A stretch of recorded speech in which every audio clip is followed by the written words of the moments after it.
Hi, this is Judy from 50 Minutes of Fear. Welcome to episode 5, Oddity. I am again joined with my brother and sister, and I hope you enjoy it. Hi, this is Judy from 50 Minutes of Fear, and we are here doing the podcast on oddities today. And I'm not going to say it right, it's oddity. I am joined with Rich and Adrian again, and Rich and Adrian are the creators and developers of the Rumpled Trenchcoat, Columbo podcast.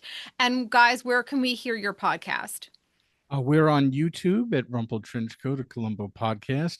And for the audio version only, we're on SoundCloud as well. Great.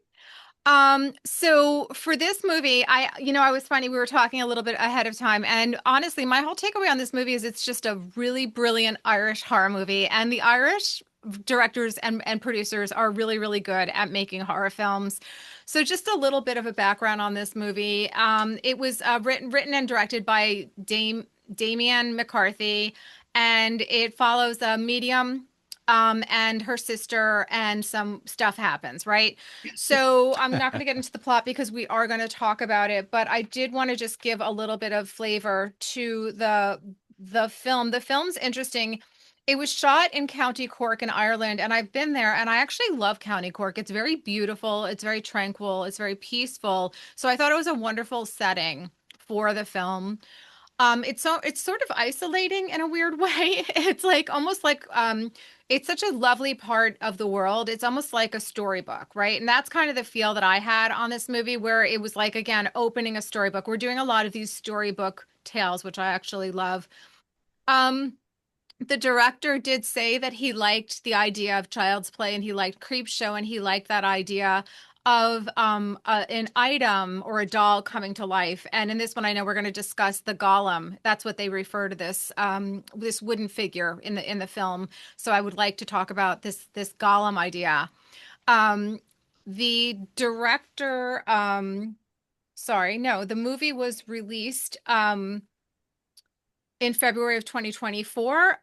It premiered at South by Southwest, where it won an audience award in the midnighter section of the festival. So it was a festival winner. I think when it was released here in the States, it might have been released just like video on demand, or it came out really quickly. And I don't I remember being aware of this film in 2020. No, yeah, 2025. So I kind of missed like the festival showing of this. I think it was also shown in Canada. The critic responses were great. Rotten Tomatoes gave it a 96. So that's like staggering for a horror film. I just wanted to give a little bit about the cast. I didn't know they were twins. Sorry, I Okay, didn't. my first question, I was gonna say, at what point did you have to like triple check when she said she's like, oh, my identical twin sister, and I'm like, does a No, blonde bob wig do that much of a yeah, disguise? I didn't know they were twins, and that's okay. So basically, Wait, I'm Carolyn, I'm sorry. I'm sorry. I don't mean to interrupt. The actresses were twins. I thought the one actress played both roles. no, sorry, one actress, both roles. Okay.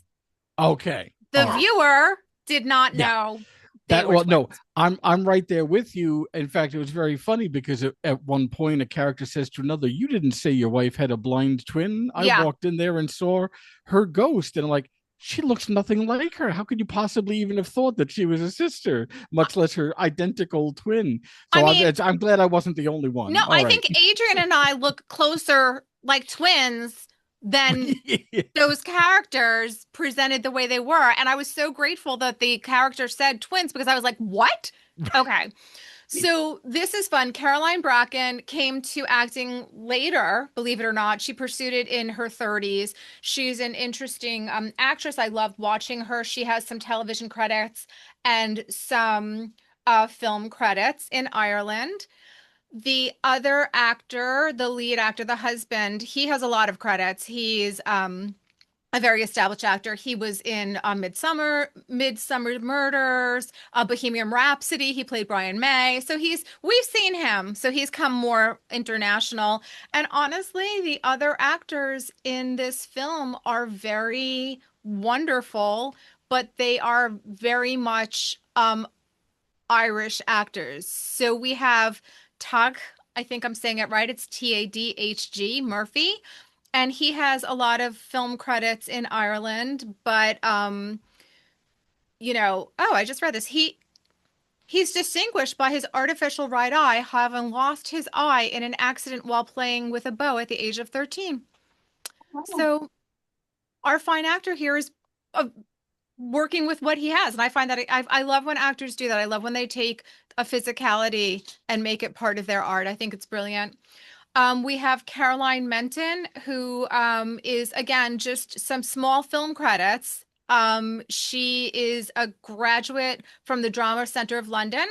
She is a twin, and her sister name is Suzanne, and she lives in London. So did she that's play? Did she play Yana? yep, Okay. that is the Anna character, and I actually loved her. I thought she was great. She And looks then a we lot have like Kate Winslet to me. sorry, She looks a lot like Kate Winslet to me. a lot, a lot. We have the Ivan character played by Steve Wall, and Steve Wall, I think, is a musician. And he's just got a great face. But honestly, that is all I have to say about this movie, other than I find that if you look at the Irish filmmaking, it's the same sort of vibe as like the Korean filmmaking. There's a vibe to it, and it feels like an Irish film. So, let's talk about the movie, right? So, Rich, Yeah, you it want to was take it away? sure. No, it's again wonderful, wonderful movie. So it starts right off with you had talked about isolation. And so it starts off with the kind of same overhead shot of a winding road, just like The Shining. That's what I was immediately thinking of, and that you know that you're going to this isolated area, and it leads to a literal fortress. It is a house, but it is a square with the house is the perimeter. The inside is completely open, but it is a fortress. There are heavy doors that with large locks on them. You have the inside of the place is all in a one-story climb to a whole almost like a rampart that goes around. It's so if you just were on the inside of the house, it might not look that unusual, but it is clearly just a large fortress that we now see the woman Danny in the house, kind of settling things in. She's got a tent that she's living in, and this is a great another reason why I love this movie. It's very short. It's perfect for both a mystery, which it is, and a horror story, which it is, at just over an hour and a half. But you're getting all this information. She's sleeping in a tent in her house. She set up a camera to take a picture every 30 seconds or so. And she then walks through the house, climbs up the stairs, and then has this long hallway of wooden platform basically. You can almost picture like knights or archers on that upper floor shooting through windows. And she finds the one spot in the house that has phone reception, and so she uses that to call her husband, Dr. Ted. And again, we're getting all this great information because his first response to her is, I thought you were staying at the house. And he seemed kind of annoyed by the fact that she might not be. And he assumed that she wasn't at the house because she could talk to him. And she said, no, I found this one spot where I can actually get phone reception. So I don't want to bog it down too much. But basically, what we're finding out in this very, very short, brief period of time is that they're moving into this house. He's working long hours overnight. So she's there all by herself at night. He is a doctor. He is a psychiatrist who is kind of running an asylum. And she is getting the house set and together, and is also talking to her sister, her twin, Darcy, Right, who advised her to set up a camera and take pictures because she wants to catch a ghost on camera. right.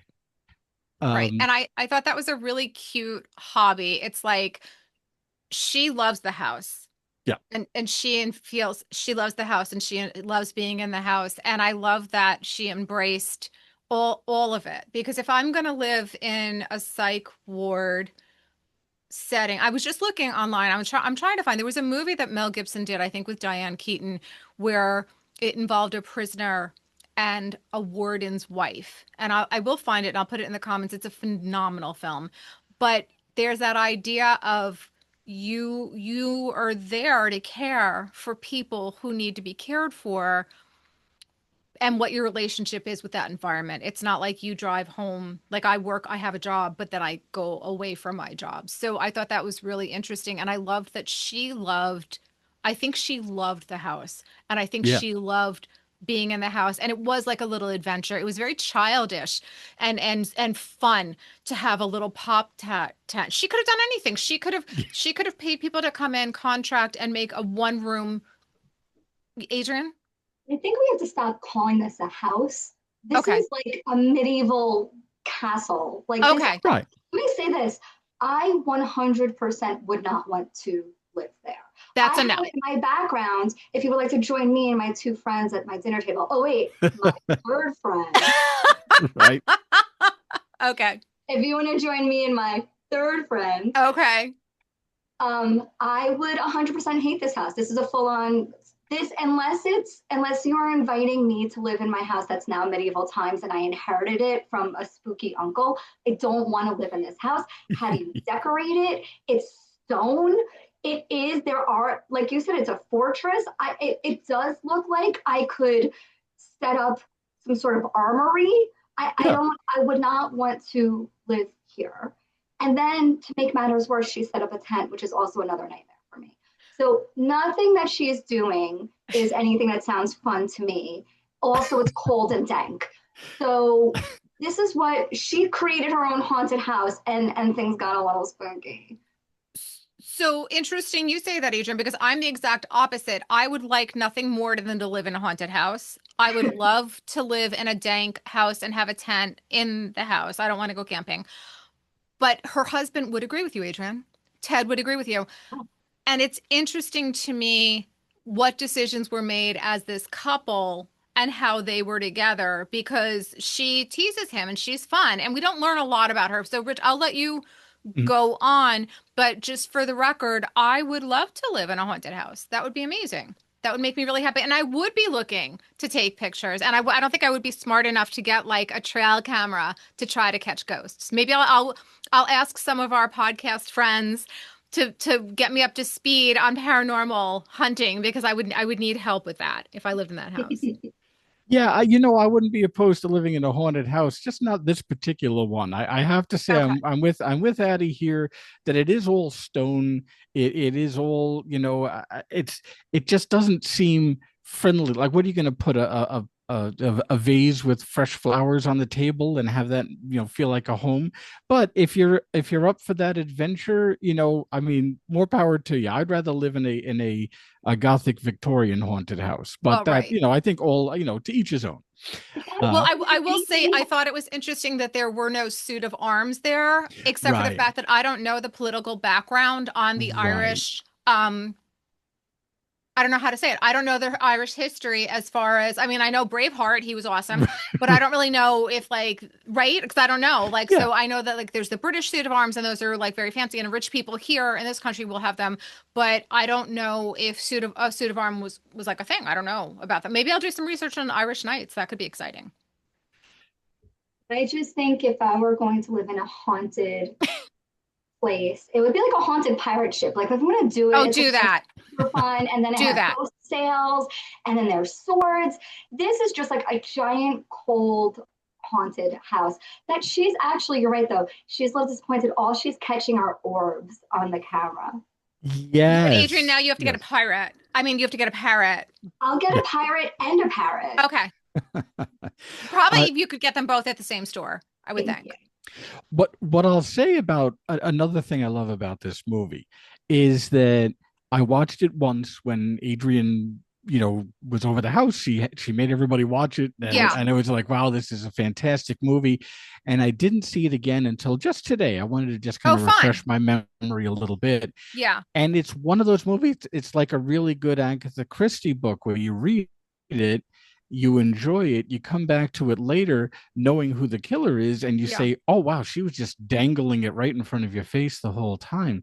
And so it's a very clever movie where I feel, because it is so short, that almost every word is important. I really felt like it was The Last of Sheila, where every word was important, everything that was set up paid off.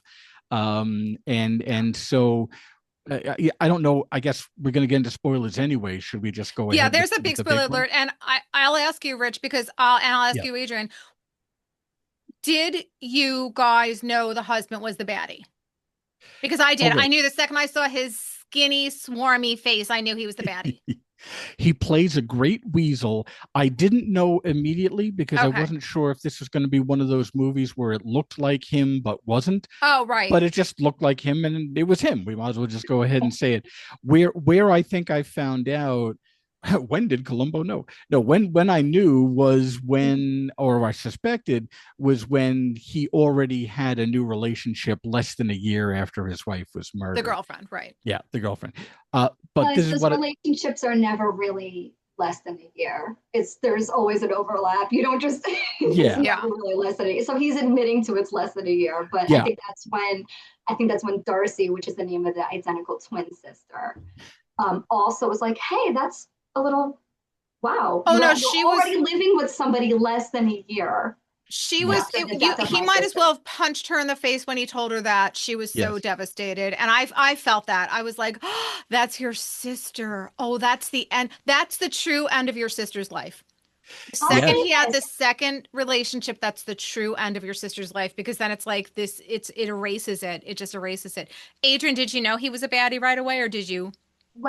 So I did the same thing that Rich did. I watched it before I had everybody watch it together. This is the third time I've seen this movie. So I watched it before everyone got together. Then I watched it when we all got together. And then I rewatched it again today. So first time around, second time around, I was obviously second time around I knew. But first time around, I thought the same thing. When he let slip, oh, you should come by and see us at the new house, or you should come by and visit us at our house. We're getting settled in. We're getting settled in. We're getting settled. I'm getting settled in. We are getting settled in. Yeah. So that's when I knew, before we even saw the very sullen, I love her, Yana. She's great. Which is the name of his girlfriend. Yeah. But upon rewatching it today, they like exactly what you were saying, Rich. The direction is perfection. Yeah. Because this is a man who hates his wife.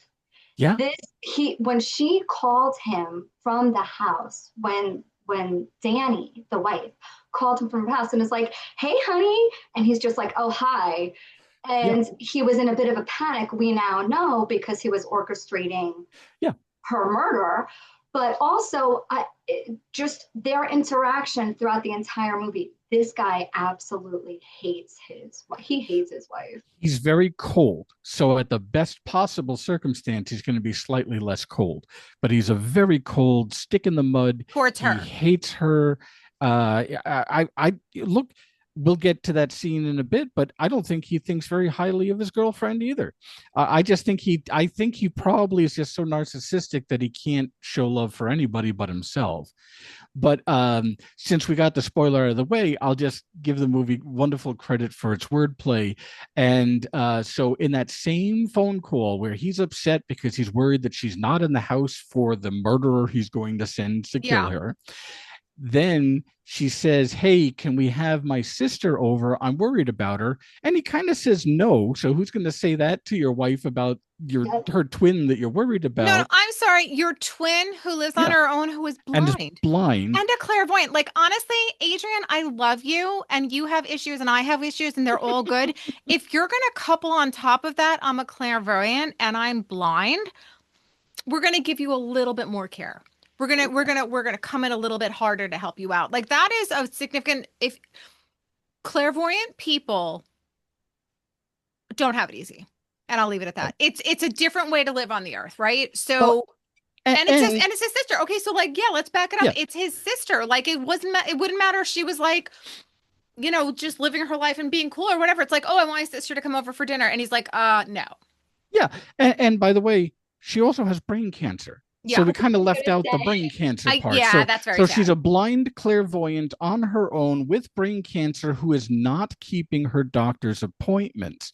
And that's why the sister is worried. That's why Danny's worried about Darcy, is that she's not keeping her doctor's appointments. Right. So again, it's kind of, that's why I thought, oh, is this setting up that she's going to be hallucinating? What are they going to do with this brain cancer? I thought that too. Thing? I thought there was going to be a little bit out of the world, but I love the direction the film took. Yeah.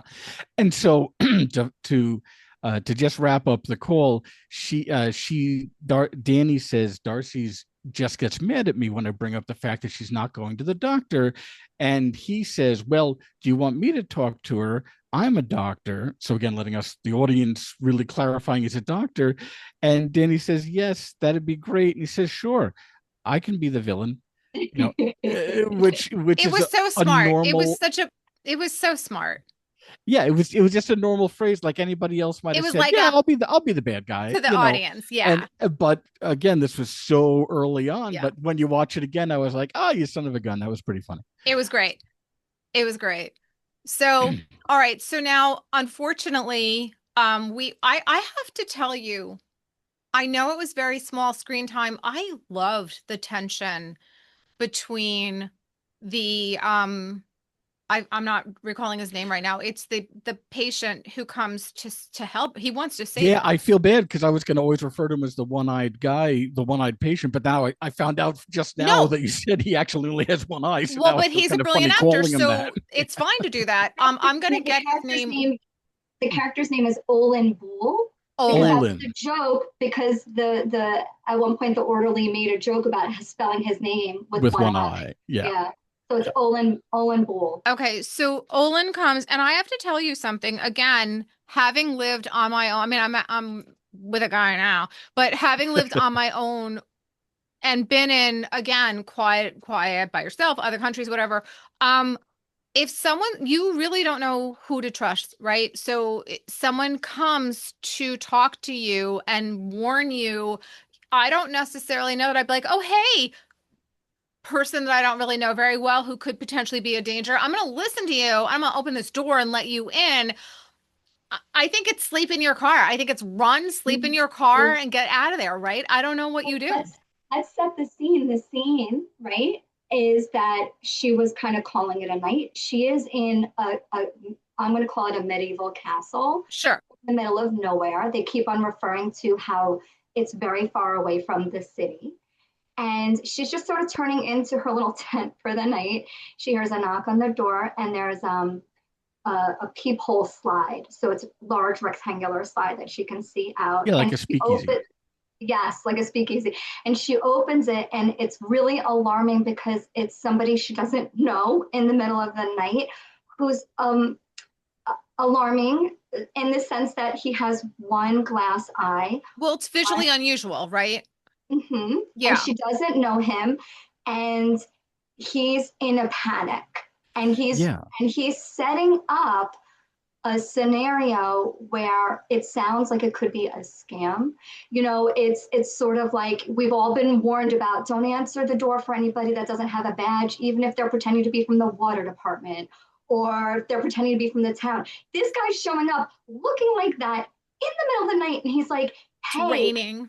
It's rain. I saw somebody. You're in danger. You have to let me in because you're in danger, which is just so jarring. And she's home alone, and she says, listen, my husband's going to be home in a minute. And he goes, Dr. Timmons works nights. So now he knows her, but she knows about her life, but she doesn't know a thing about him. So that sets up a very scary scenario of and that's another part I love about this movie. What would you do? I love films where you can put yourself in the character's position. And really, she is the only character, right, that I'd be able to identify with. So it's sort of the idea of what would you do in this situation? So everyone, what would you do in this situation? If you're alone in the middle of the night and somebody you don't know who seems to know a little bit about you is saying to you, you're in danger. Yeah, Let me because it's in so I can help you. yeah. In other words, that would be the weird part. He's saying open the door, and first he just said open the door, and Right. she's like, Why? Why would I open the door to you? Right. You look like a madman. I know we're not supposed to judge on appearances, but Let's his do it. hair's scraggly. He's got his glass eye He was isn't even a clearly normal agitated. eye. Yeah, it was like a bright yellow glass eye, and it just they did everything they could to make the guy who was actually trying to save her look like somebody that you Questionable. should be terrified Yeah. by. And And he only started to win her over when she's like, look, I'm going to ask you to leave. Because when he told her that Dr. Ted works at night, she's like, oh, are you a patient of his? And then, so then she really got like, hey, I don't want any part of this guy. And she said, look, I'm going to ask you to leave or I'm going to call the police. And then he said, good, call the police. call him. That's a good thing. And Yeah, then call now him. that's going to make you think like, wow, is he a fantastic bluffer? Right. Or am I really in trouble? Why is this man who I thought was trying to scam his way into my house coaxing me to call the police? Say, Yeah. please call the police, And I loved it that the slide, it very much reminded me of the slide in a jail and in Yeah. the insane asylum too. Or Yeah. I guess we don't call it anymore. Mental health facility. Well, whatever. Well, But- let's put it this way. What they showed was an insane asylum. Yeah, that was not a friendly place it for wasn't people with great. mental health problems. It wasn't what we're used to here in the States, right? Our Right. wonderful mental health professionals. But yeah, so I'm with you guys. I will say if that I mean I'm a big police caller. If I think there's trouble or danger, I will seek professional But assistance. remember, she couldn't call the police Right. because her phone was left in her car. That's right. So it's not even like she doesn't have service in the house, which she doesn't, but she could go upstairs. Look, she could slide the thing closed, run upstairs, go to this special spot where she does have cell service. She said, oh, I can't because I left my phone in my car. So Right. what do you do? Because you have somebody, I would love to think that the director or the writer came up with the idea of here's an impossible situation. Yeah. Yeah. I should get Yeah, out of it. for sure. Because it's like that game. What would you rather? Would you rather be Yeah. alone in a house with the threat of a madman in your house, Right. or be outdoors where you know exactly where the madman is?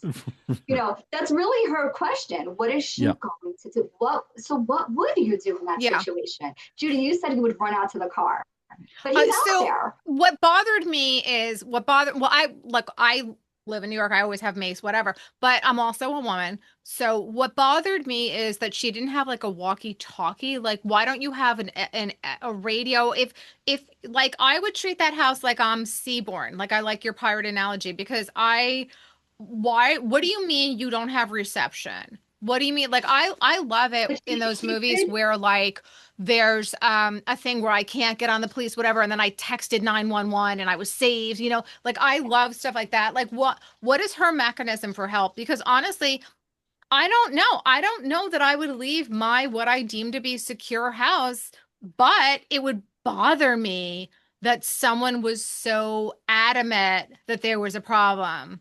They really would. I don't know what I would do. I would try to be a superhero and push the door and knock him over and run for the car and lock myself in the car is probably what I would do.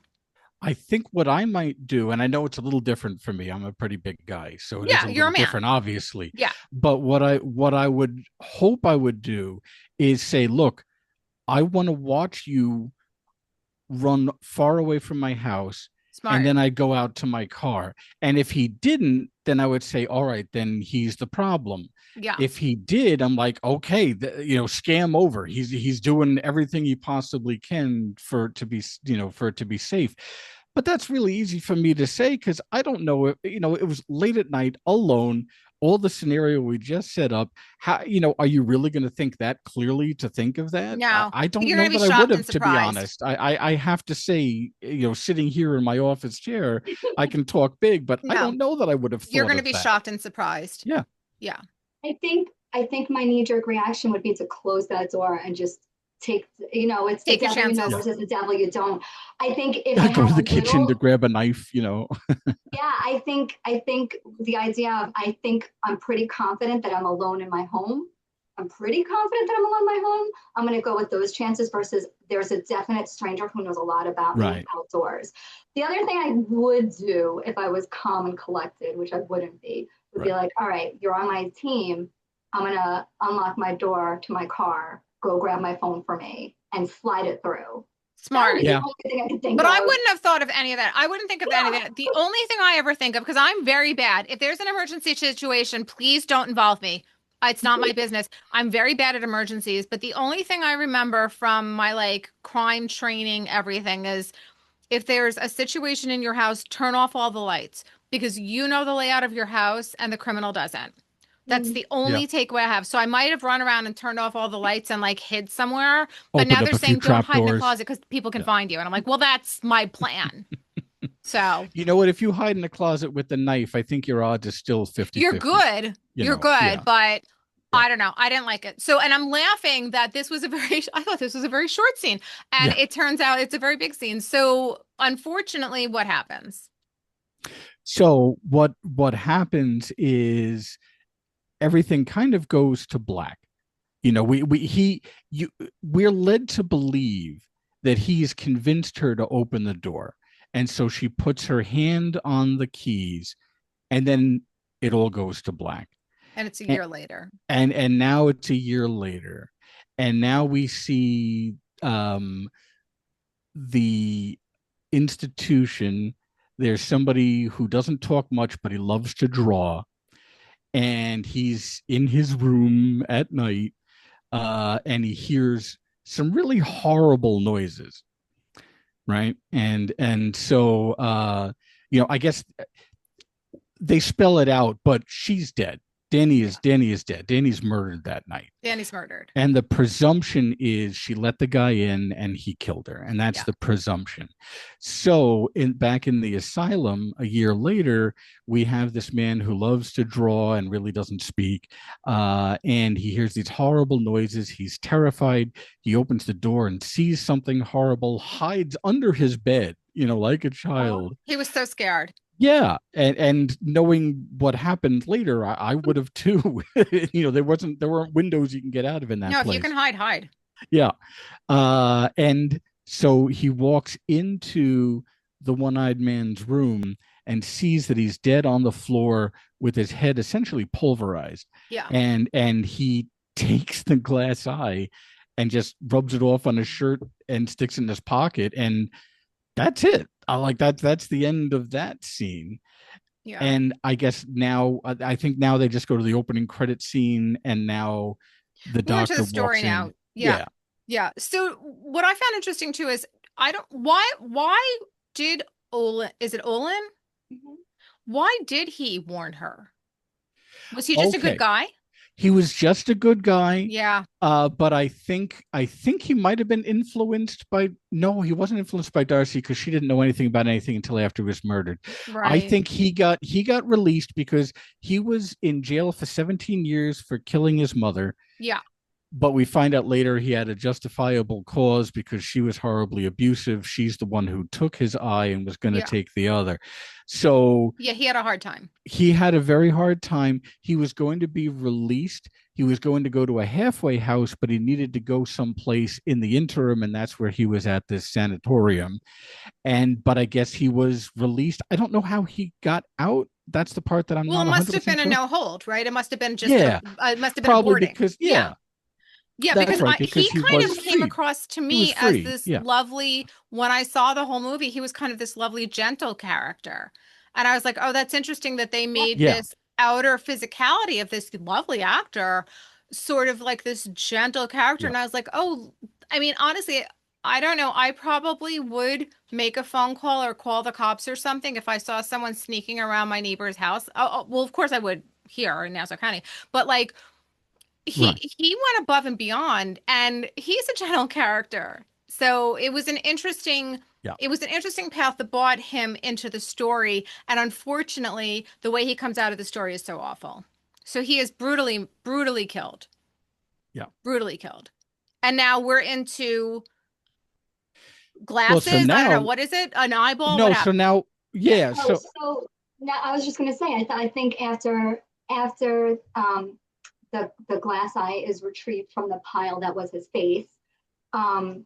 We're now cutting to the Oddity store, which is run by Darcy, which is still a little surprising to me that she's the twin sister. And when we keep on calling twin sister, it's the same actress with her same face. It's the same actress, and they look so different that I actually truly I always do IMDb at the end of every time I watch a movie, and I'm like, oh, it really is the same actress. But anyway, so yeah, if the plot twist was that she was supposed to be different people, it would have been, wow, that really worked out great, that this person was so good at disguises that they look like two different people. They were supposed to look identical. They were the same human being. You can't get much more identical. You can't get much more identical than that. And yet I had no idea. I had to be told, I'm so glad they were like, well, her twin sister would say that blah, blah, they had to throw in a little heavy-handed. They said twin sister. They said identical twin sisters several times throughout the movie. And I'm wondering if they're thinking, okay, maybe this blonde pixie cut is a little bit too masking. A little too different. Like, it just looks so different. But sorry, go ahead. No, I was going to say, and on that, are we going to bring back the pixie cut? Because that actress looked amazing. She was cute too. She did look cute. She's a beautiful actress, first of all. But that pixie cut on her, I was like, I don't know which I like better. I might like the pixie. I kind of like the pixie cut better. I thought it was a nice look. Good stuff. But so now we're in this oddities store, and what the actual heck, right? Yeah, so you walk in there and it's not your Comac crystal store. This is an oddities shop. This whole part reminded me very much of Friday the 13th, the TV series. Yes. Oh, 100%. Yeah. Okay, so great call. Exactly 100%. Yeah. Or like Needful Things. Okay. Yep. So apparently everybody who walks in, she gives the same speech, which is you can look at what you want, but don't touch. And if you think of stealing anything, it's all cursed. So just talk to me if you want something. Wait, it's a joke though. It's cursed until purchased. Right. Yes. Right. And I love that she said that, because the second she said that, I was like, oh, she's a force to contend with. She is not weak. She is not a victim. She is not disabled in any specific way. This woman she's got it. She's probably the strongest character in the film. And that's what I love when she said that. She goes, yeah, she had it covered. She had it said. Yeah. And then, of course, she realizes that it is her brother-in-law. I guess ex-brother-in-law, however you want to put that. Well, no, he's her widowed brother-in-law. He remains her brother-in-law. Her widower. Yeah, her widower. And he doesn't respect that relationship at all. No, because he doesn't respect anybody but himself. Right. So he can't. So, he's dismissive of her clairvoyancy, of the fact that any of this is real. She's sitting with a tap bell from an old haunted hotel, and tells a great story about it, saying that anyone who hit that bell, the last two people that rang the bell died. And she tells the story of how in the hotel, a pretty miserable bellhop got killed by a drunk who shoved him downstairs. And then when they rang the bell, they saw him, basically his ghost, charging at them, and the last two people who rang it got killed. And it's like, okay, by the way, that was fun. Anyway, let's put this bell away. But I love that idea of the vengeful ghost, right? I thought that was a great setup. I thought introducing that at that point was a great. So now we know we have this vengeful ghost in this universe of this film. In this universe, Darcy absolutely believes in vengeance from beyond the grave. Yep. So that's that's what's introduced there, and I guess we can call that Chekhov's bell, but we'll put that away for now. A fun little wordplay is, while the doctor is, of course, touching everything in the room, because he doesn't believe in any of this. He's all about science, and he'll lecture anyone about, who wants to listen or not, how he's a doctor, he's a scientist, he's a psychiatrist. He doesn't believe in any of this. So it doesn't matter to him that she says they're cursed. He's touching everything. But a cute little bit is when Darcy said, one of the last things my sister Danny wanted was for us to try and open your closed mind. And this, as she was saying it, he was opening up a skull with a hinge on it. So he literally opened a mind and then he closed it immediately right afterwards. So again, just all the little things they cram in here are wonderful. I also thought it was great that she was genuinely happy to see him. Like she really loved him like a brother-in-law Yeah. until that's when he said, she said, well, you should come on over and have a meal with me. And he's like, well, how about you come on over with my girlfriend who are now moving into the house that your sister and I used to share. Yeah. And then, and that's when she, you could just see in her face, her whole face clouds and the smile is gone for good. Like at that point, it's like there was a huge dawning of recognition on her part that, whoa, maybe this didn't, something's wrong here. At the very least, you cheated on my sister. Let's be honest. Well, at the very least, it's the end of my sister. True. It's the end. It's over. Because part of what keeps dead people alive is the people who love them and care for them, right? And the idea that he is moving on from that marriage quickly. Well, quickly. Yeah. Quickly. Exactly. And also, she said, I wanted to have a meal with you. So I really wanted to talk about my sister because we're approaching the 1-year anniversary. I keep on saying of her death. It's the 1-year anniversary of her brutal murder in her own home. Yeah. Home invasion. Home invasion murder. Yeah. It's horrendous. I mean, we find out that she was hammered to death. Well, I mean, it's horrendous. He beat her to death with a hammer. Yeah. It's awful. There was absolutely no reason for it. I mean, he could have done anything else. Anything else. Yeah. So there was all of that, and it was a great scene, and she was genuinely happy to see him until she wasn't. But the whole reason he stopped by, like he didn't even I don't know why he did this, because he probably shouldn't have, because it really destroyed the world at this point. I think it was think so too. A combination of ego and hubris, where when the patient who stole the glass eye had a heart attack, when they went through his effects, they found this glass eye, and he knew that Darcy would have wanted that. So that was the excuse to show up at her shop, was to give her the glass eye.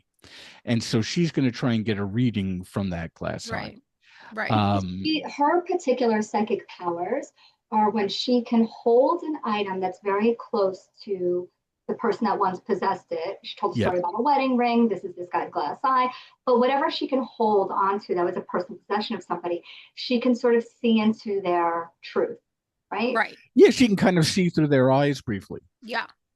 With her being blind, but she can see through their eyes. So do you think I think it was hubris. I think he's like, you know what, I'm going to get a little kick out of this. Yes. Let me drop off this toy for her, and let me satisfy her with this toy. I'd love to see what she does with this, because of course this is all fake.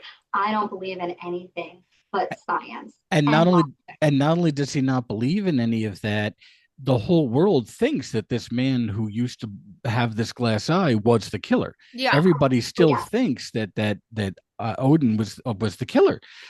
So it would be incredibly risky. If he thought for a second she had psychic powers, he even said, my first instinct was to crush it under my shoe.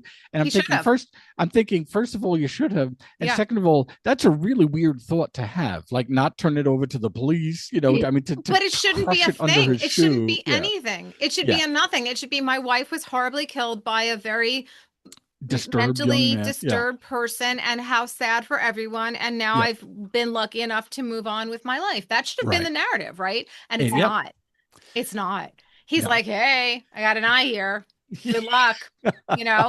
So now I have a question for you though. So there is something after she grabs the eye, he leaves, she's a little rattled, and she goes right into sort of like a sub room in her Oddity shop, and it's filled with all sorts of trinkets and the big chest that contains her ultimate gift. But before we get to that, I want to ask, did either of you see the director's previous film, Caveat? I was just going to talk about that. Adrian, why don't you talk about that?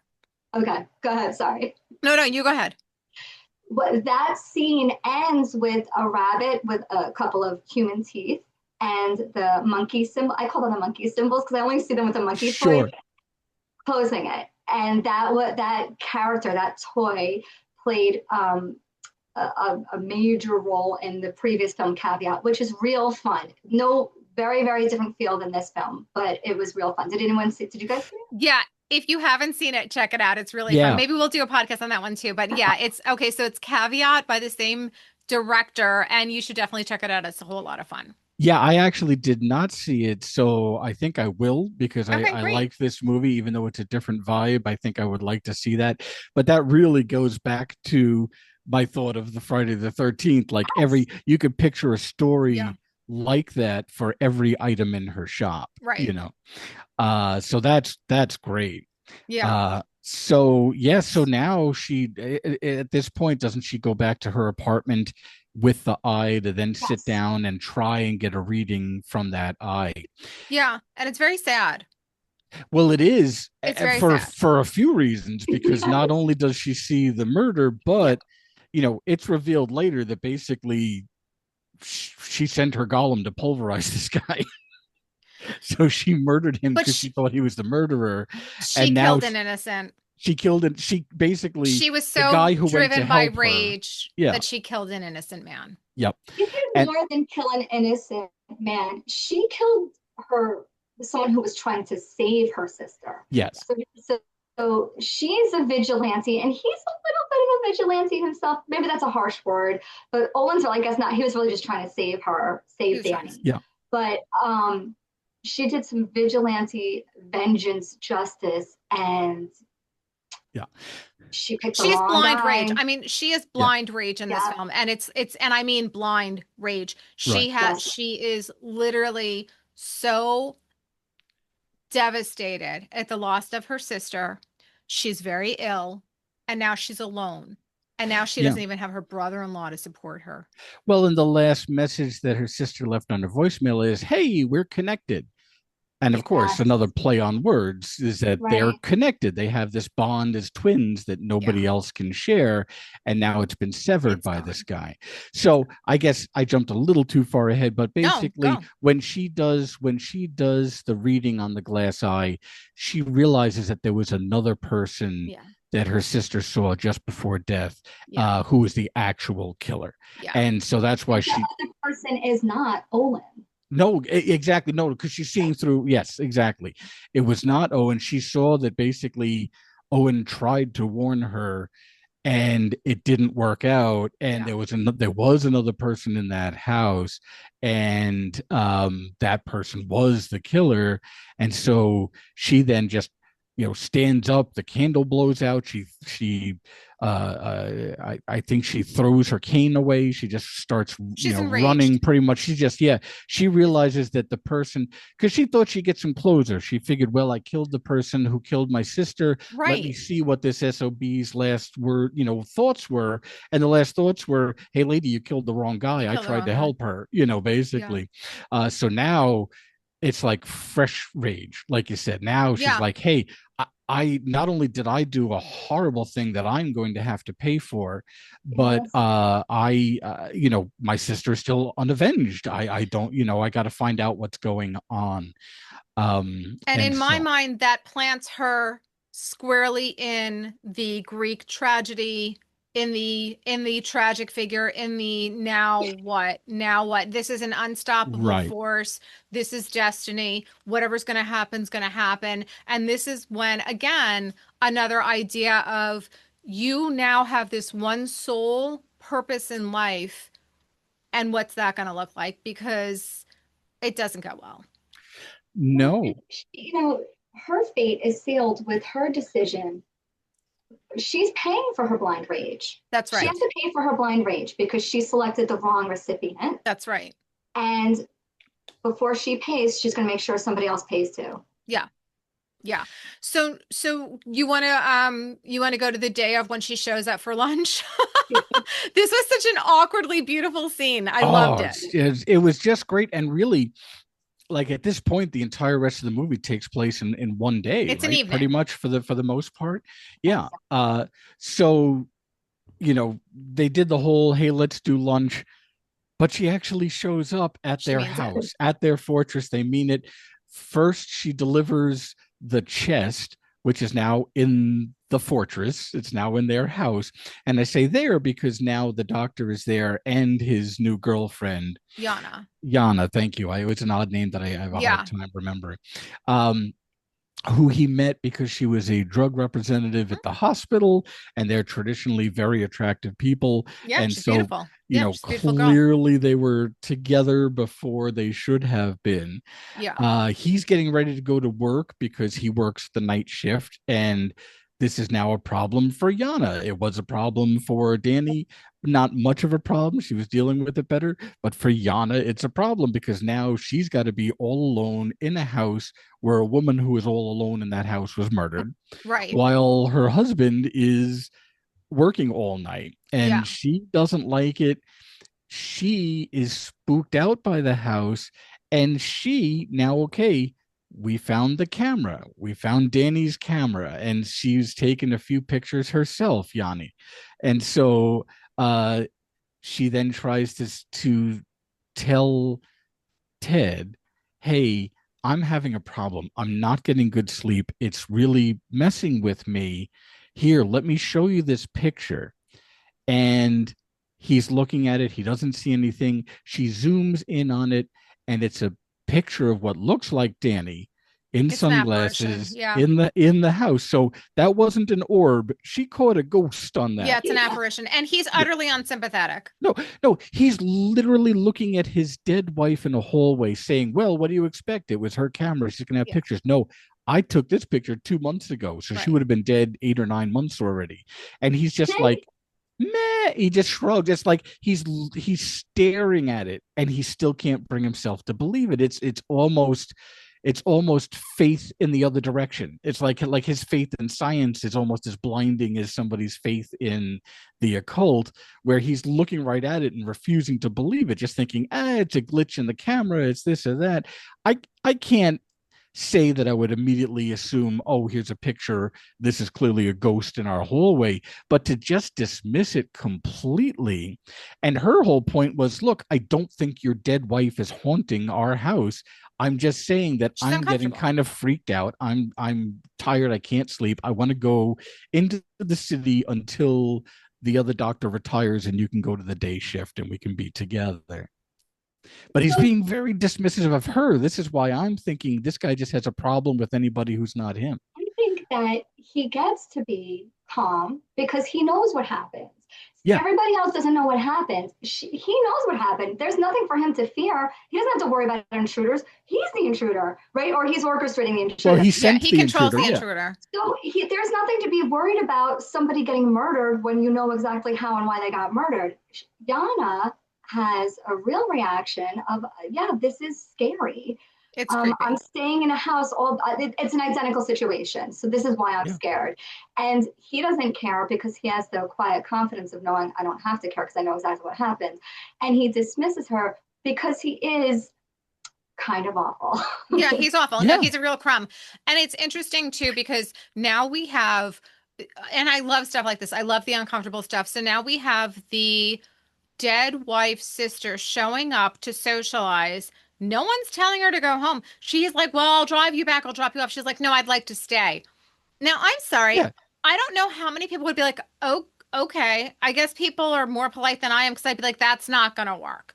You need to pack it up. I'll drop you off or I'll drop you at the metro. So she's like, no, I'm staying. I'm staying the night. I'd like to stay. And she does. And that's what I mean about her being this force of, oh, no, I'm here. Yeah. She might as well have been an 8-foot monster when she said, I'd like to stay. Well, she brought one with her. She brought an 8-foot monster with her. But yes, no, I know. The phrase she kept saying is, but I'm here now. But I'm here so now. I'd like to stay.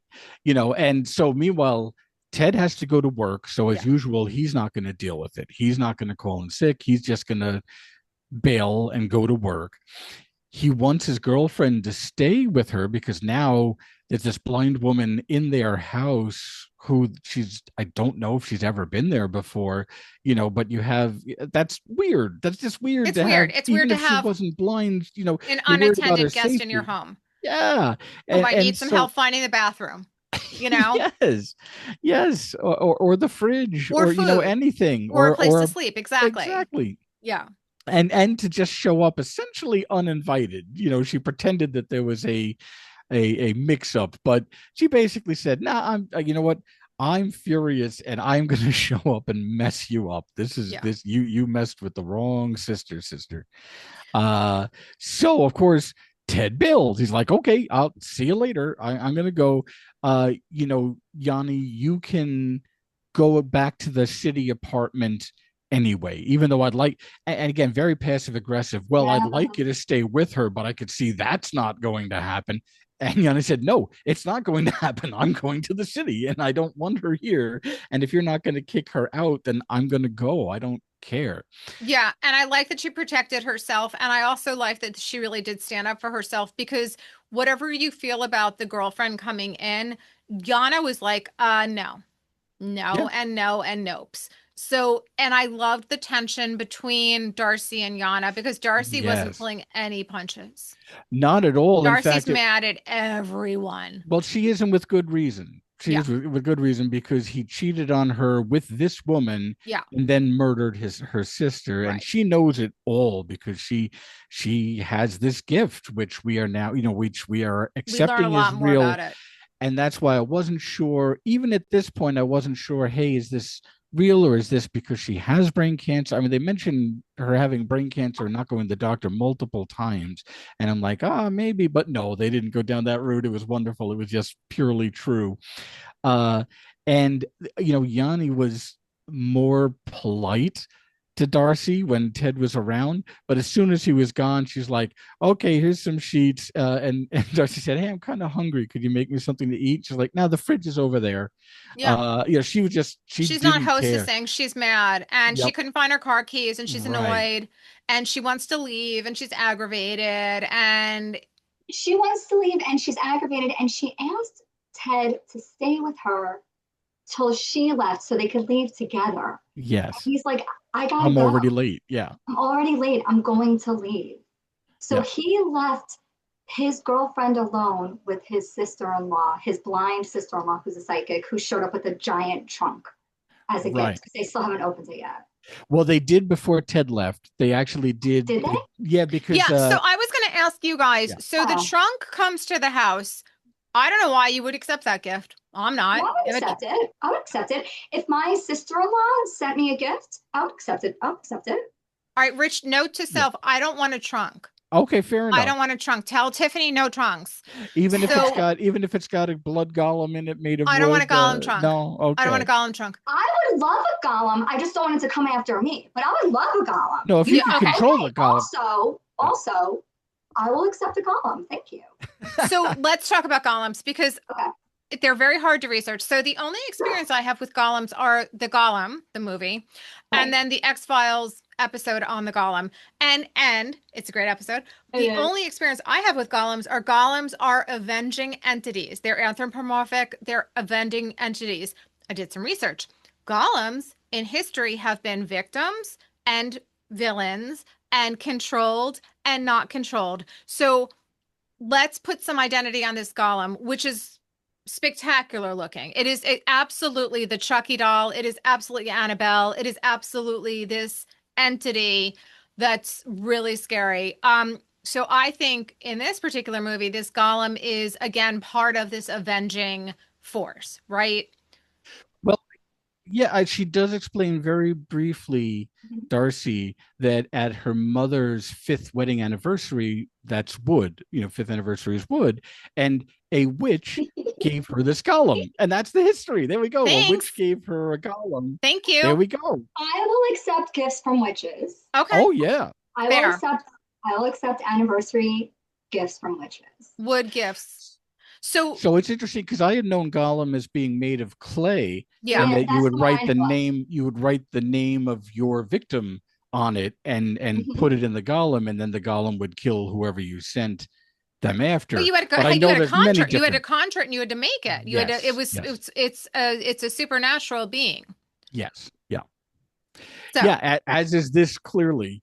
we in have a this- family in this golem. movie. we've got a family golem that she's going to give to her brother-in-law, and he, and so it's great because we don't see it for quite a while. We see the reverse end of the trunk, like in the movie Rope. The trunk is opened up, and everybody but us, the audience, can see what's in that trunk. Yeah. And so there, so Yanni's like, what the heck is this? And Ted's like, all right, weird family, okay, we've got a wood statue curled up in a box.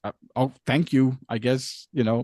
So that's where it is. And then he bails. And then while she's looking for her keys, the golem is now sitting at the table. And Yanni said, why did you take him out of the box? And she said, I didn't. And then it was just left there. That wasn't even further explained. It's like, okay, I just want to get out of here. Like Yanni's like had it at this point. That's what was so brilliant between Yanni and Darcy, because Darcy comes in hard with, I'm odd. I'm an odd, mad person at you. And Yanni's like, look, I'm just dating a doctor. So that's all that's going on here. I just wanted to date a doctor. I'm going to go back to my apartment, probably in Cork, and just get out of here. And she's just like, a lot of it's just like, huh? Because I'm sorry, if I saw an 8-foot mannequin man of wood sitting at my dining room table that came out of that box, and you said I didn't move it, goodbye. And that's pretty much what she was I'm breaking up with do. you. I'm sorry. We're not coming back from that. It's not like, oh, you like Chinese food and I like Italian. We're breaking up. Goodbye. You know what's so funny too? I actually do really like Yana. They made her so unlikable that she's likable, because I at one point Darcy's like, oh, well, you don't like this gift? And she's like, I think it's a bizarre gift. I think it's a bizarre thing to give somebody. And I'm like, you know what? It is. It is. It's weird. And you know why it's a bizarre thing to give somebody? Because a witch gifted it to your mother, and where's your father? Yeah. It's weird. And you're right. I like when they make a character that's like almost supernaturally honest. Like she doesn't feel the need, because I mean, Darcy is nobody to her. Darcy is her boyfriend. They didn't even call each other fiance. They're just boyfriend and girlfriend. They're living together. Yeah. And this is just her boyfriend's late wife's sister, who just showed up unannounced, has put a huge monkey wrench in everything. I want to leave. I can't find my keys. I guess now I'm stuck here. And they're just, just being rude back and forth to each other. They are rude. They're rude to each other. And it's a wonderful scene because they're sitting down, and as Darcy describes her gift, I like that she could have chosen any example she wanted, but she chose the example of a widow giving Darcy her husband's wedding band and saying, hey, I want to know if he was unfaithful. Right. And he was a lot. But she chose that story. She could have chosen any story, but she just wanted to really bring home, I know that you were cheating on Ted while he was still married. I'm going to now, this is already uncomfortable. I'm going to make it even more uncomfortable. Yeah. And then it just gets my favorite line, I think, of this entire movie, where Darcy said, I'm trying to remember the exact line of questioning, but basically, Yanni said, well, do I look stupid? Right. Yeah. She said, hey, would you let in one of the patients? And she said, no, do I look stupid? Yes. And Darcy says, no, you don't. Well, I don't know what you look like, but you sound stupid. Yeah. She's blind, so she can't say. She's going for the jugular. Stupid. Yeah. She doesn't care. And then that's when we see the rage again erupt. And she says, and my sister certainly wasn't stupid. Right. And then we see what happens. And it's devastating. Because Yanni, and I think at this point in the film, I wanted to ask you at this point in the film, when I saw it the first time, I wasn't really sure if Yana was if Yana was an accomplice in the murder or not. I don't think at all. I think not at all. No, I know that now, obviously, but I'm saying when I first watched it, at this point, I still wasn't sure if Yana was an accomplice. Because She She could have just been at this shows point up. in the film. Yeah, she could have been. Look, it wouldn't be the first time there was a story about a couple Yeah, having an mistress. affair and killing the wife so that the mistress can move in and marry. So absolutely she could have been. And maybe Darcy might have even thought possibly she had something to do with it too. Don't forget, if it was up to Darcy, Yarny wasn't going anywhere. It was only good old Danny that helped her get out of that house. Because that's how sort of the scene unfolds. There's a lot of like quips back and forth. Um, at some point, I guess I don't know if you want to talk about what the contents of the golem is. Yeah, I'm calling let's. it golem. I think it's just all like personal stuff that helps bind the golem specifically to Danny. So even though it's supposed to be a gift, it's a picture of her and I'm sorry, I said Danny, I meant Darcy. Right. So it's a picture of Danny and Darcy as twins. What, like a vial of blood, a loop of A tooth. hair, a A tooth. tooth, hair, blood. It's everything, which is one. It's Yeah. tooth, hair, scroll, picture, history. And That's what blood. was in this, Yeah. and it's in your Yeah. head. Yeah. And that's a possession thing. And yeah, it was pretty fantastic. And the actual art production of this thing in the film was Oh, it's genius. It was wonderful. lovely. It was wonderful. That was But- also another really funny scene because we're seeing what there's 5 holes, almost like a bowling ball if you put your hand on it, right? So it's like 5 little finger holes on the back of the skull of the golem. And Yana's going through each one, and it's all the items that you said. And Yana's picking out each one and looking at it. But when she got to the tooth, she just dropped it right back in the hole. She's Yeah, like, yeah. no, you know what? That's too much even for me. Yeah. Well, but I loved Yana because I feel like you could have taken Yana and put her in a rom-com.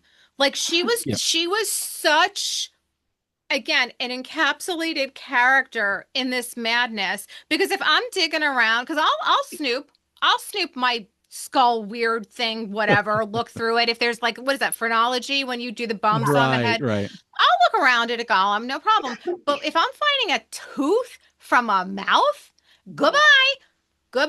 I'm gonna have coffee I'm gonna have brunch with my single girlfriends. I'm single again. Goodbye. It didn't work out. That relationship's over. I live in the city. Now, didn't she even look at the golem close up because she had gone upstairs again to search for keys, looked over the banister, and the golem had changed position to moved. look up at her? It moved. Like, we didn't see it move because that would have been less scary. It just, now it's in a different position. Well, I looking had to right check at her. myself on that because Yeah. I was like, did that thing move? It did. It did move. Oh, yeah. Okay. It absolutely moved, and it's scary anyway. And it was eyes on Yana. Oh, yeah. And she called Ted and was like, "Hey, get home. What Yeah. are you doing? Yes. Get Yes. home and get home now." And he's like, "Okay, I'm on my way. Lock yourself in the bedroom. Just go to sleep. Leave her alone. Leave her and that statue alone. You go to sleep." So she kind of tucks herself into bed and she's scrolling through Danny's digital camera now. Right. Yes. And then do you think Danny saves her because she's just a good person?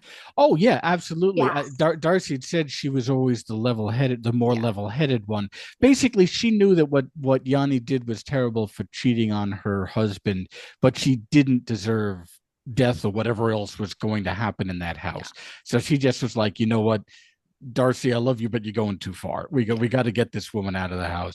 And so it was a wonderful scene. There were very few jump scares in this movie. Yeah, this one scared me. And this was a really good one, but it was earned, so it didn't feel cheap. Yeah. So it's great because she looks, there's video as well as pictures.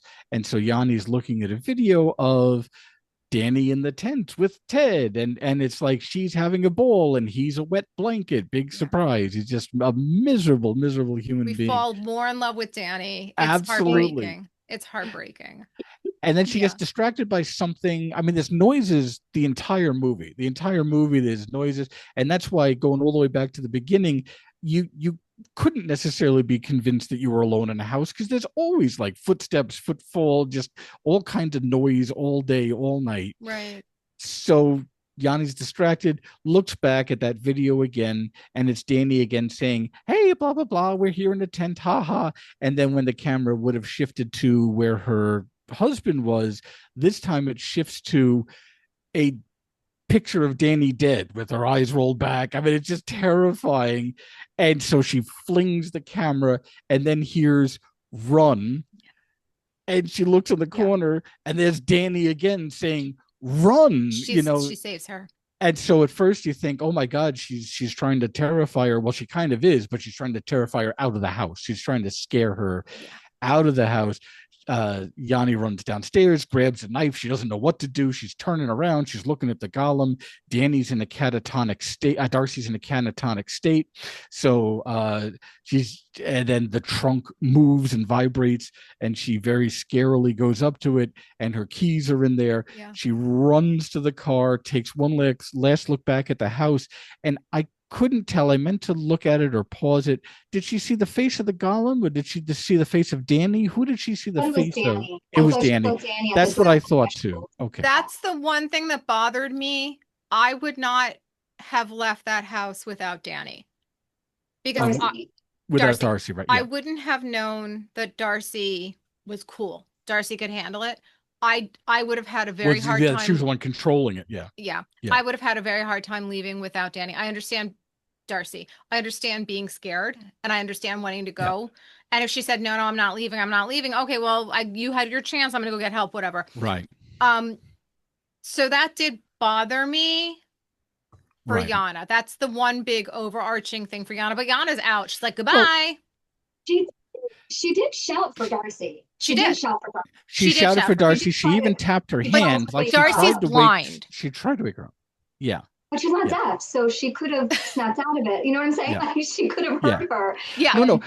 It's within Yanni's character. Yanni's selfish. I mean, she may be less selfish than a murderer. No, she's not a hero. Yeah. She's selfish. Yeah. So it was at least within her character to say, absolutely. Come on, Darcy, we gotta go. Oh, all right, the heck with it. Here's my keys. I'm out of here. You had your chance. I'm gone.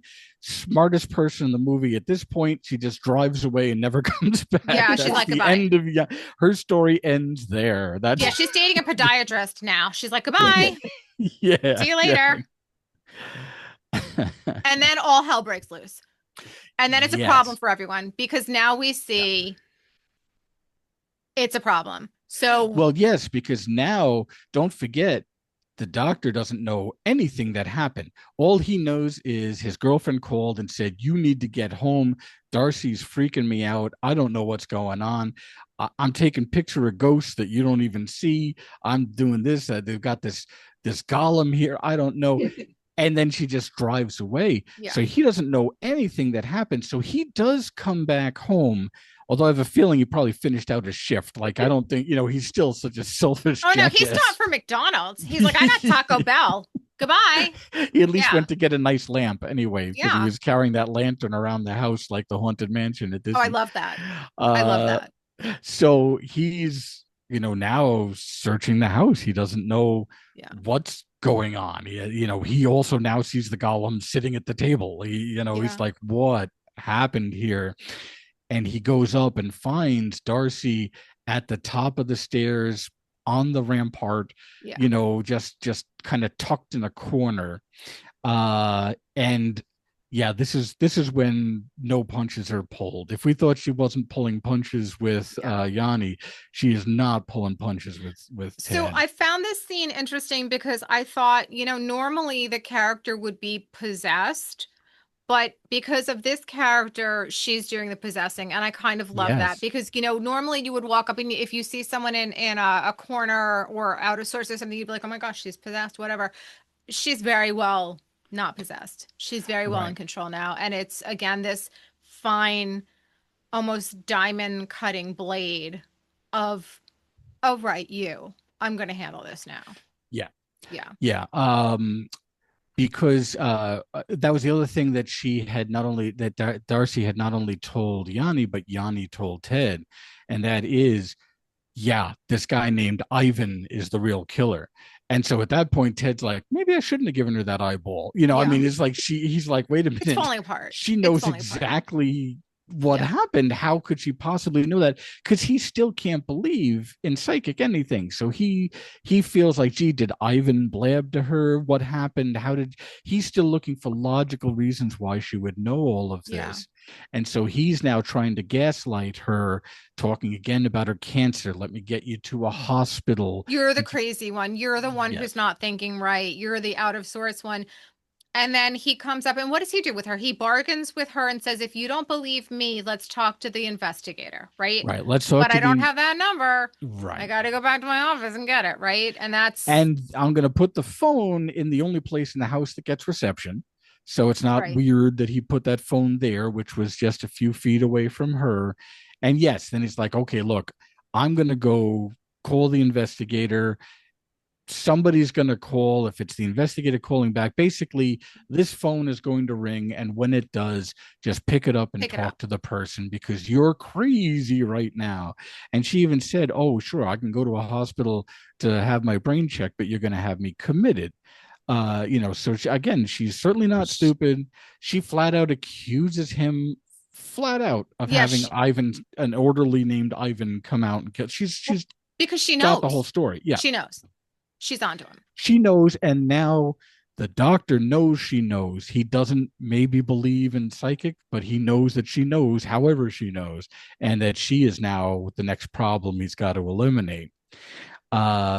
So during the and it's really interesting because we get a sense of the motive.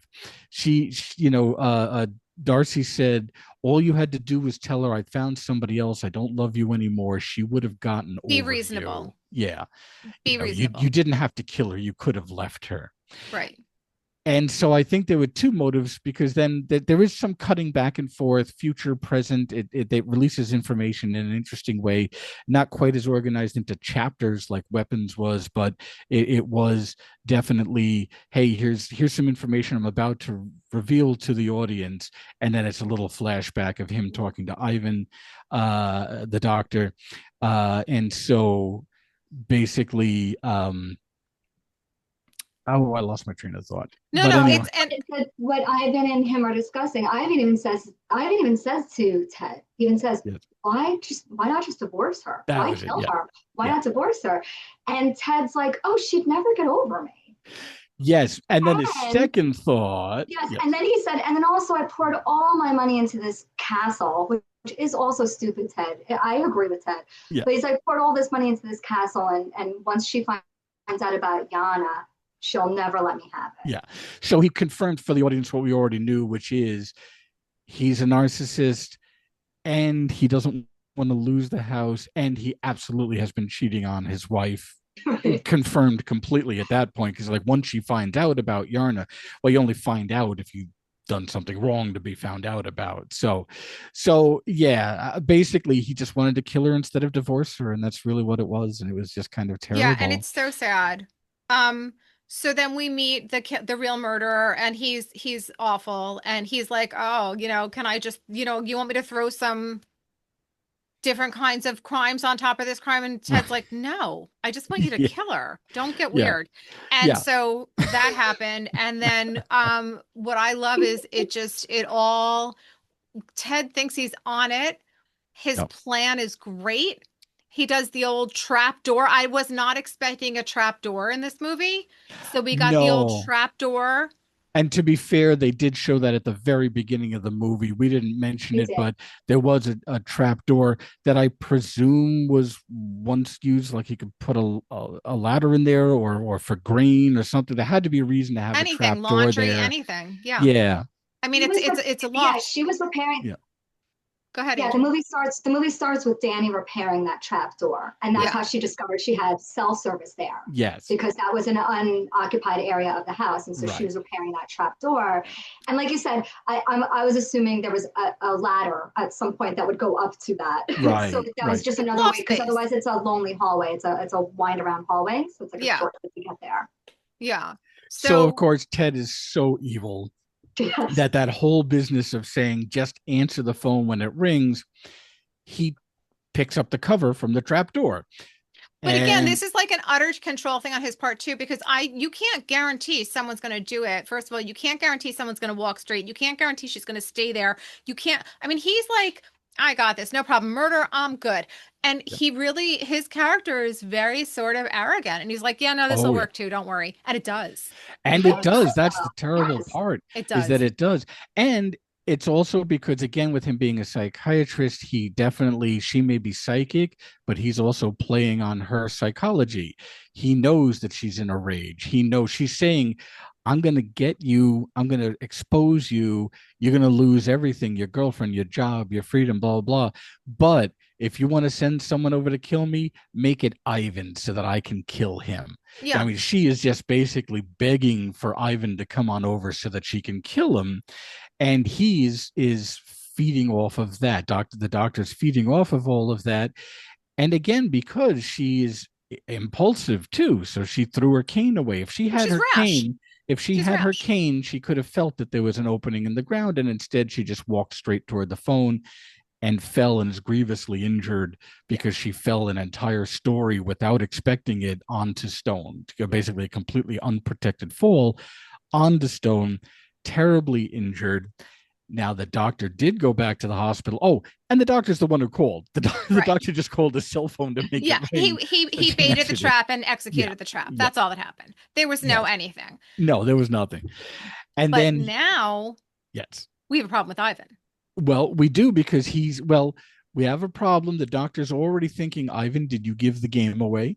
And well, now we have a which is a fair conclusion to come to, sure. because otherwise you have to believe that Darcy is psychic. Right. Yeah. He doesn't. He So doesn't. the only two people that know what happened are him Yep. and Ivan.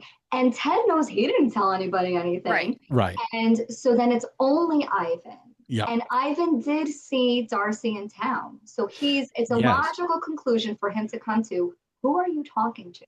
Go Right. fix it. Go to the house. Go Check to the out house the and fix this. Yeah, basically the doctor said, I think I fixed it, but you need to, basically he's saying you need to make sure she's dead. Clean up the mess. I set a trap, but you need to make sure that she fell for that trap, and if not, kill her some other way. So either way, the plan was to try and kill Darcy.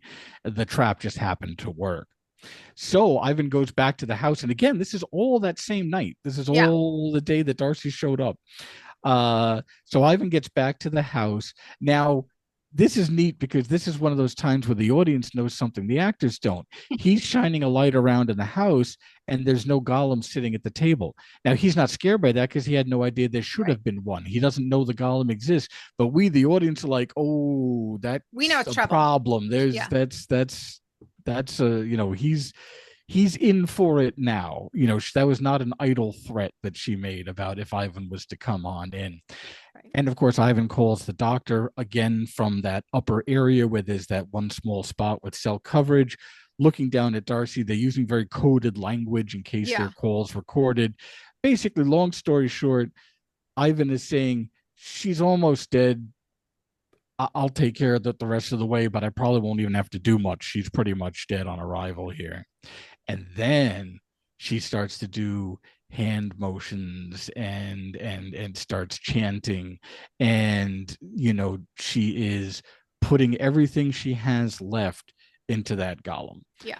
And the next few moments are a wonderful scene of basically a cat and mouse with the golem. You have Ivan looking around and seeing this creature. He has no idea what's going on. He doesn't know any of this. At least the doctor knew there was a wooden structure. Right. He's just seeing this wood. It would be like if you walked into a house to murder somebody and then found the swamp thing there. It's like, what do you do now? Yeah, or Frankenstein. Yeah, no, it's just such a great scene. And yeah, and so throughout, I mean, again, just to get, just to kind of start to wrap things up, during the encounter, Ivan falls and breaks his leg, pretty badly, and then wakes up in the mental institution strapped to a bed. And I loved this because I didn't expect it. And I love the fact that although Ted's plan didn't go exactly as desired, he was able to just clean up loose ends again, because he is Yeah. he's in a position of power, and it's a great position for him to be in, because now Ivan is victim, what, number 3 here? Victim number, Yeah, yeah. well, he's the last loose end, and now the doctor already was worried that he was blabbing and told Darcy, and now we find out through their conversation that Ivan wanted to see a priest Yeah. to confess that he Yeah. killed the woman because he thought that this was a creature from hell that He was wanted to chasing save his him. soul. He He wanted to come basically, clean. yes, Yeah. he wanted to save his soul. And, Yeah. you know, so then the doctor was like, yeah, you're not talking to anybody. No. And in, you know, the doctor then releases, and we'd seen this again, a nice little setup. We would occasionally, I think maybe just twice, show a few seconds of a patient in the institution who had a Hannibal Lecter like mask on, and they'd only Yeah, shoot him he from was a behind. special patient. Yes. And of course, the doctor releases that special patient on Ivan, who's strapped to a bed, so he can't even defend himself. And the patient, you know, kills Ivan. He's murdered. So, well, so we should now say with, Kill Ivan. He eats him alive. Is what he eats I'm him alive. assuming It's happens. not great. yes, Yeah. He just ate him alive. yeah, He Like he, I'm just gonna go ahead and just take a bite out of you. yeah. Continue. Yeah. And I guess no one else works there because no one else is gonna stop It's this. going to hear the screaming or anything like that. that was the brilliant tension again, where Dr. Ted says to Ivan, you know, in this kind of institution, there could be an inquiry and people might look into things, but it's not outside the realm of possibility for a very violent criminal to escape. And we'll just up security, basically. He was basically like, yeah, there's a big bureaucracy here. We don't have the ability to contain, like, if a cannibal gets out and eats you, Hey, it's going to happen. that's just bad luck. And it's not going to look bad on my record No. because he's a cannibal who escaped and ate you. So it's yeah, and they certainly have said many times how understaffed they are. So there probably wasn't anybody else there, and Ivan would have been doing a shift that night, except that he had a broken leg from trying to murder somebody. And also, let's not pretend that there's a lot of sociological focus on this particular group. For all we know, the cannibal's a criminal. This might have been it's a criminal institution. Did you say for all we know the cannibal's a criminal? Well, I don't know who he ate. I'm gonna go ahead. You're being very nice. I'm gonna go ahead and say that the cannibal's there because he killed somebody. He killed and ate someone, and that's a crime. Okay, sure, fair. Okay, so basically, right. So the doctor already knows he's using people who are at a lower position in society. Yeah. Like so if a cannibal kills and eats me, someone's going to make a phone call because I'm very basic, I'm very middle class. Someone's going to make a phone call. And in a different type of environment, I don't know. Well, because again, his accomplices are also criminals. So you're right in the sense that if Ivan was murdered by a dangerous patient in an institution that he is an orderly in, but also he himself was a murderer, not just in the context of this movie, but he was a dangerous criminal to begin with. He had a history. So, you know, so that is all, you know, he chose his victims well. He basically killed 3 people without touching any of them himself, you know, so really crime. Just absolutely horrible person who is now wrapped up all loose ends, and now we get to the wonderful ending, right? So go ahead. No, Adrian, tell me, what do you think about this ending? So I love the ending. So let's talk about what the ending is. The ending is that Dr. Timmons, Ted, returns back to his home. He lets Ivan know that he took care of whatever silly statue you were worried about. He just burned it like it was nothing. He just burned the golem. It was wood, and I just burned it, and it fell to ashes. So he's walking home, and there's a package delivered from him to him, addressed to him, from the Oddity shop that his sister-in-law used to run and his mother-in-law used to run. So this is Darcy's shop. So he sits down at the table, he opens it up, and it's a callback to the very first time we see the 2 of them together on screen, and it's the bellhop bell. Yeah. So as if you want to, I don't know what those bells are called, like a tap bell. It's a call bell. It's a call bell. A tap bell. Yeah. And so he sits there, and it's the and he sits there and he's looking at it because he knows exactly what it is. He knows exactly the story behind it. The curse of this bell that was talked about in the beginning of this movie is that if you tap it, a mad bellman will come and murder whoever taps this bell. So he sits for a minute and thinks, and he's like, oh, should I do it? And he has a moment of, am I going to do it? And then he hits the bell, he looks around, and nothing happens. And cue big sort of old timey band jazz music, and everything's fine. And then we switch back and we switch back to him again. And then there's a bellhop standing right next to him, but he doesn't see him. Right. And that's how the movie ends. And what I love about it is the doctor's character arc was basically, I don't believe in any of this nonsense. And at the very end of the movie, he believed for a moment. Yeah. He was if he still didn't change, he would have gotten the bell and it would be like, ha ha, ding ding ding, I killed you, and that would have been it. But he sat down, he really pondered, like this whole scene is like 5 minutes of him sitting down, looking at this It's bell, a great scene. deciding. He almost taps it a couple of times and then he does tap it. And then he's scared. He's looking around. He's looking over his shoulder a couple of times. Like he looks around once and then nothing happens and he hears a noise and he looks around quickly behind his back, sees nothing, is very relieved. And there's the bellhop standing there. So I know that when we watched it, and I know the director had also said that he's finally going to get what's coming to him, that this guy is going to kill him. And that's what I initially thought at first. But remember, Dad's theory was that the doctor is so evil that even this evil entity is going to serve him, almost like game recognizing game. Like he now has a ghostly bellhop. And at first I thought, well, no, and mostly because I wanted the doctor to get ripped apart. I mean, he's so awful. We want him to get his end. What do you folks think about that?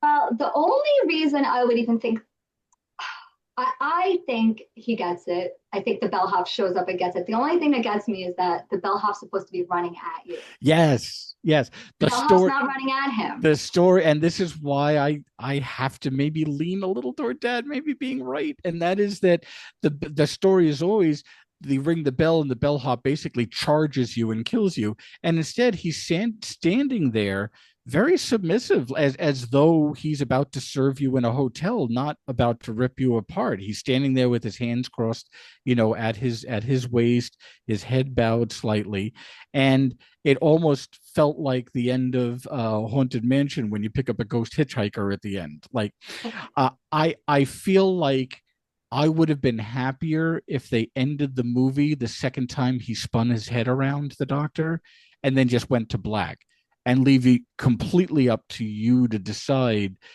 is a bellhop going to charge him and kill him, or because he doesn't believe in it, it doesn't happen. That's where I might have ended the movie, to actually show the bellhop. I don't know. I mean, I love the whole movie. I love the ending. He still has such an arrogant, satisfied look on his face, and I want the bellhop to wipe it off him. But I don't know that he does. I don't know. What do you think, Judy? Yeah, so interesting, because I was not invited to watch that movie with the family, so I didn't know Dad's comments. I am very literal, and I really thought that, first of all, if you're getting anything, if you've gotten away with everything and you've executed everything now and you get a package from the Oddity shop, throw it out. Don't open it. What are you doing? Yeah. The fact that he opened it and pondered it, and I didn't really read, I guess I read a little bit apprehensive, and then at the end he's like, I'm not buying it, and does that.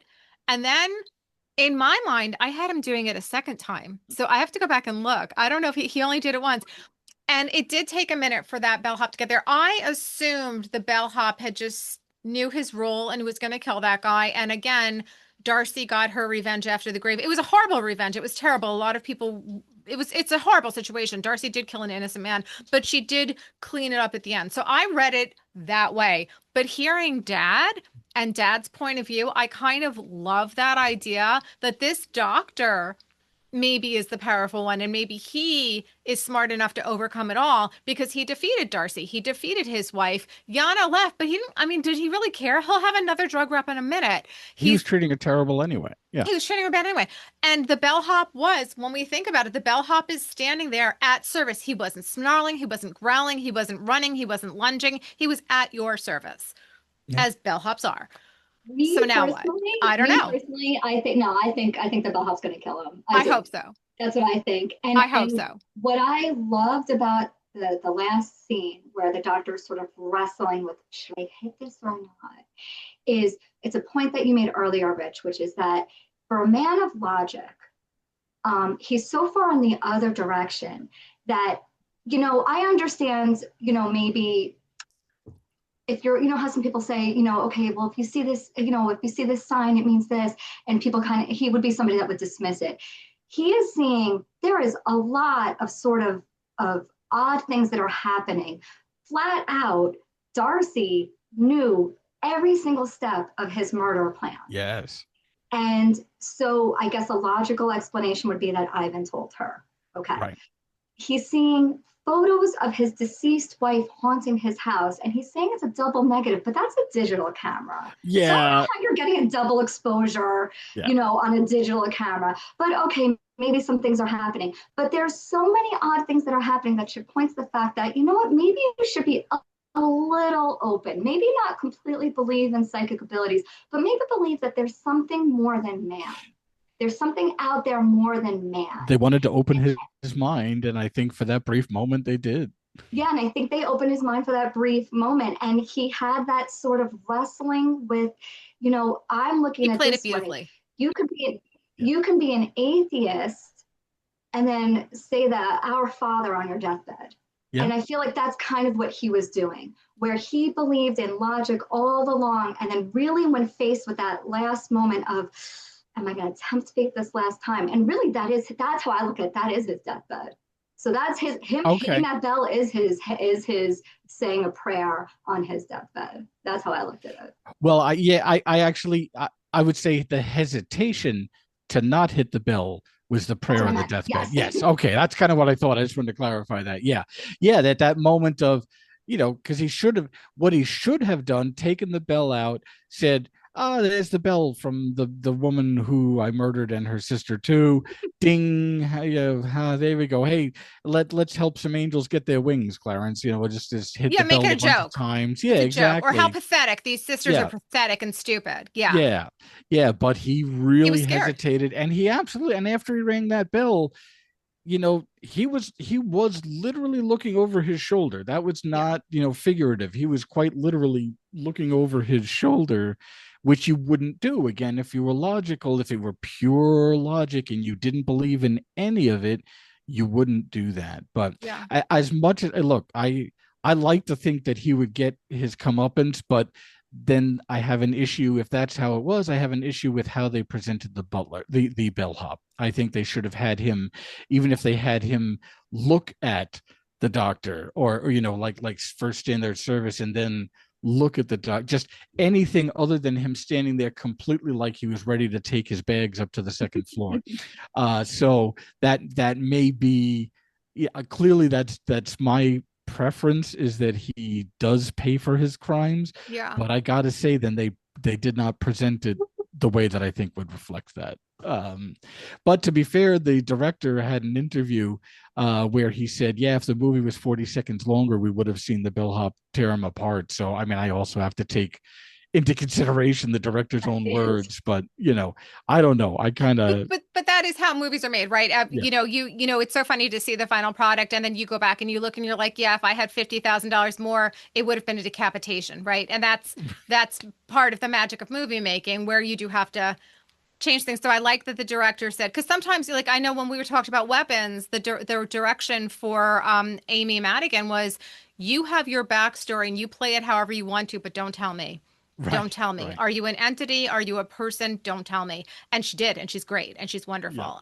Yeah. So for this, I like that the director was, no, he's gone. He's a goner. I just, it was a production choice. So, Rich, do you have a question to ask us? Well, I mean, I don't want to steal your thunder, but I'll say, did this movie meet the criteria for 50 minutes of fear? I say wholeheartedly yes, because we talked about, of course, the high points. There were other parts of the movie, but what we didn't really say was at almost every point of the movie, you had these low, uncomfortable tones. There was a real sense of dread. And I think what impressed me so much about the movie is how quick it was, how they could have both a slow burn, because there was some moments that were really like leading up to an intense scene, and yet be such a fast movie. Like again, the entire last three quarters of the movie take place in one day, Yeah. one day overnight. So Yeah. I certainly feel that there was a good 50 minutes and then some of fear in this. Adrian? This is definitely 50 minutes of fear. I think that the whole movie is just filled with so much tension and there's so much dark space that you're looking to fill that dark space, those dark corners. And most of the time there's nothing there, and then all of a sudden Danny's there. So I think it's pretty much filled with tension. I think it's scary, and this is definitely 50 minutes of fear. That was a great point that I'm glad you brought up, because I had forgotten that, is that they play on the audience's mind of, we're used to Kubrick, which has the person dead center and then the focal points down the hallway. And in this movie, there was so much of a person kind of to the left or the right. So you're expecting to see something pop up in the dead space. And like I said, most of the time it didn't happen. And then when it did, that's when you have Danny saying run. And It it's was like, scary. yeah, It was it's scary. really scary. Yeah. Well, Judy, what do you think? Yeah, I definitely think it satisfies our 50 minutes of fear criteria. I will say I thought that the tone with just going into the shop, and when you saw this woman, I wanted the sister, I wanted Darcy to be vulnerable, and I wanted her to be cared for. And then she's like, no.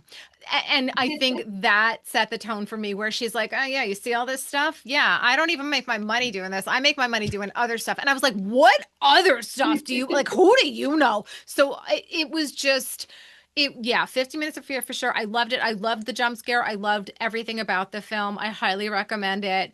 Again, I think, yeah, we can recommend that people see Caveat. Rich and Adrian, thank you so much for joining me. This has been absolutely delightful. Again, you have your podcast, Rumple Trench Coat, a Columbo Rumpled podcast. Trench Coat. And where can we find that again? On YouTube at Rumpled Trench Coat, a Columbo podcast, and the audio version on SoundCloud. Great. And this is 50 Minutes of Fear, and you can find us on TikTok and Instagram and on Facebook, and obviously like and subscribe to our YouTube channel. I did want to give a couple of my friends a big shout out, though. We have Adam Caesar has his new book out. It's the fourth writing for Clown in the Cornfield, so that's out, and he is selling it through independent vendors as well as online and Amazon. And Cats and Candles has her new Valentine. I think it's called Halloween, she's calling it, but she has a lot of Valentine's Day options coming out with red candles and bats and things like that. So we want to give her a shout out. We also want to give our friends at Deadly Grounds Coffee a shout out too. These are all non-sponsored. These are just people that I'm friendly with that I love, but definitely check out all that stuff, and have a wonderful, happy, safe weekend. We're going into our long Martin Luther King weekend, so we're going to be observing that holiday on Monday, and we're very glad to do that. So thank you so much, and have a great night, and I love you all. Bye. Oh wait, I should give my sign off, right? So fear not, and don't ring any haunted call bells, and try not to murder your wife. Thanks, guys. Thank you.